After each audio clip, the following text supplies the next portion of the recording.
So I think some people are a little confused based off of what you're seeing on Twitter versus what the data is actually saying. What's going on, guys? It's Ricky with Technical Solutions here with a super quick market update, and it's really a lot of like crypto profiles that are posting, "Oh, Jerome Powell is about to get fired. Get ready for the floodgates to open." It's always like that weird narrative where, "Oh, the Federal Reserve is expected to cut rates. Get ready for crypto meme coins to moon." Like, that's not at all what the most recent data report is saying, right? Because if you know anything from the Federal Reserve, you understand that they had a 2% target. This was before Trump. This is when we were at 9.1% inflation, and they began cutting interest rates very aggressively. As inflation began to come closer to that 2% target, a lot of you guys know is that the expectation was that they would begin to cut rates, but then Trump began to announce tariffs. Tariffs tend to be inflationary, so the Federal Reserve was like, okay, we'll pump on the brakes and we'll just see how tariffs impact the market. That's all they've been waiting for. I think that's the best way that I can kind of summarize what is currently going on.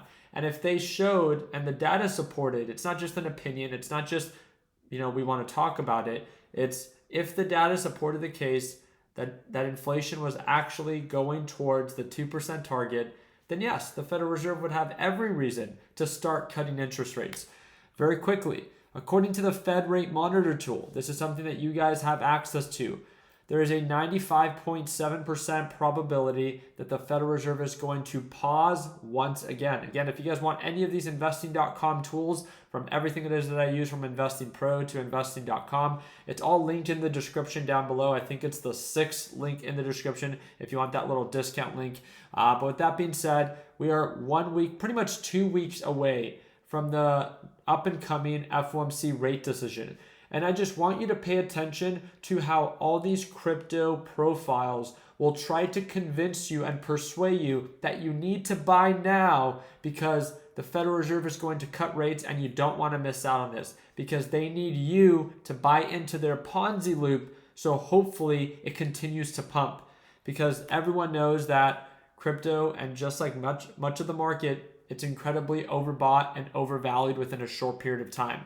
And don't just take my word for it. This is, we've heard Jerome Powell say it many times. He has no expectation to resign. He has full intention to remain in his position of power until his term, which is May of 2026. And then you have Atlanta Fed Chief Bostic, pretty much talking about the most recent CPI report. I want you to hear from his mouth literally what we said from once the report came out. Check it out. Let me raise the volume so hopefully you can hear it. Nice way, very close to target, in fact. But this most recent CPI print really is sending a different message about what the potential trajectory of inflation can be. We see that the headline number has moved away from our target, not toward it. Yep. We see that we, on a month-to-month basis, so if you just look at May to June, we saw the highest increase in prices that we've seen all year. Yep. And then if you look at the basket, almost half of all the products in the CPI basket, if you weight it by expenditure, are now showing price increases of 5% or more. In January, that share was about a quarter. So we are seeing things underlying in the economy that suggest that inflation pressures are up, and that's really a source of concern. It's something that we're really going to have to watch moving forward. And I think that's the best way to put it. It's not an opinion, it's a fact. The Federal Reserve has said and has made it very clear, right? You can believe who it is that you want, you can hope for something to happen, but it's very easy to understand. The Federal Reserve had a goal of a 2% target, and they have no intention of cutting rates until economic data supports it. It doesn't matter what Trump says, it doesn't matter what threat he has to Jerome Powell. We all know that without probable cause, he cannot do anything about Jerome Powell being the head of the Federal Reserve. There's a reason why it's a nonpartisan, independent central bank, so it's not influenced by whoever is in power. That's literally the whole point of the central bank. So again, markets are still bullish. Let's acknowledge that. We're still forming higher highs, higher lows. There is no break of pattern. But if you're running off of the news and off of the hope that you think that the Federal Reserve has any intention of cutting interest rates soon, in very simple terms, economic data does not support it. And it can't be any more clear than that. So if you actually read the data, which again, it's all readily available for all of you guys, it's the bls.gov/CPI website. It's the U.S. Bureau of Labor Statistics. You could see that inflation is actually going up. We went from 2.4% to now 2.7%. So it's not inflation is actually going down. No, inflation is actually picking up since the month of April. We've been seeing an uptick since the month of April.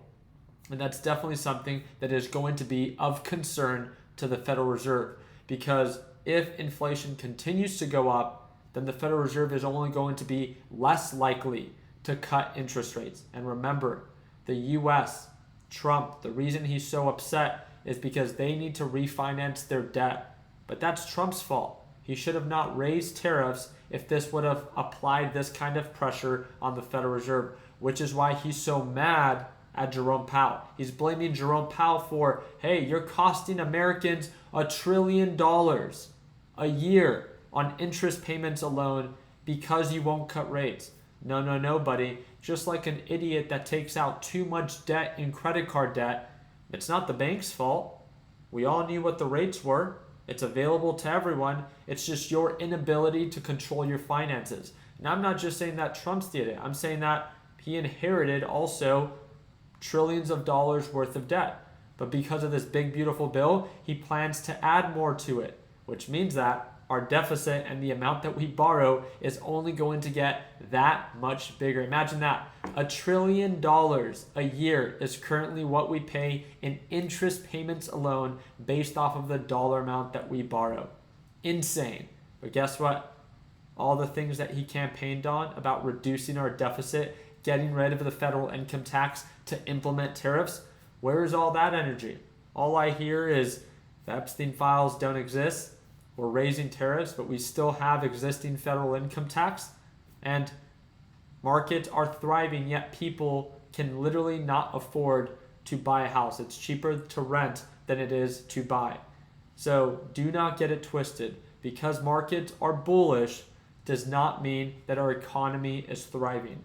The stock market is not a representation of how the American individual is doing, especially if you've paid attention to any of the data of how much recent graduates are struggling to actually get a job or career in the profession it is that they just graduated from.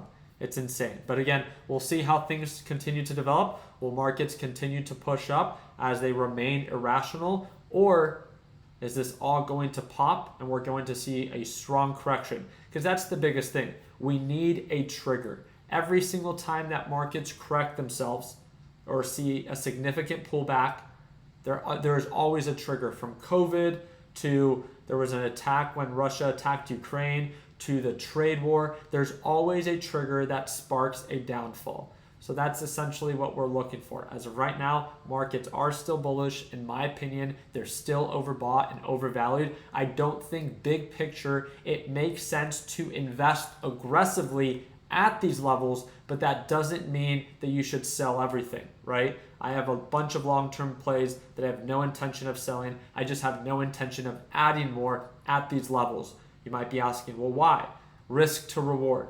How much more money could I potentially make based off of upside versus downside risk? I'm a deal hunter. I like to focus on deals, so I would rather wait for markets to drop and correct themselves and actually get something when markets are distressed versus when everyone else is just trying to pump up the market because of the weather. So again, I'm excited to talk about this in a little bit more detail in tomorrow's live trading session. I hope to see you guys there. Second link in the description down below. Like always, let's make sure that we end the year on a green note. Take care, team.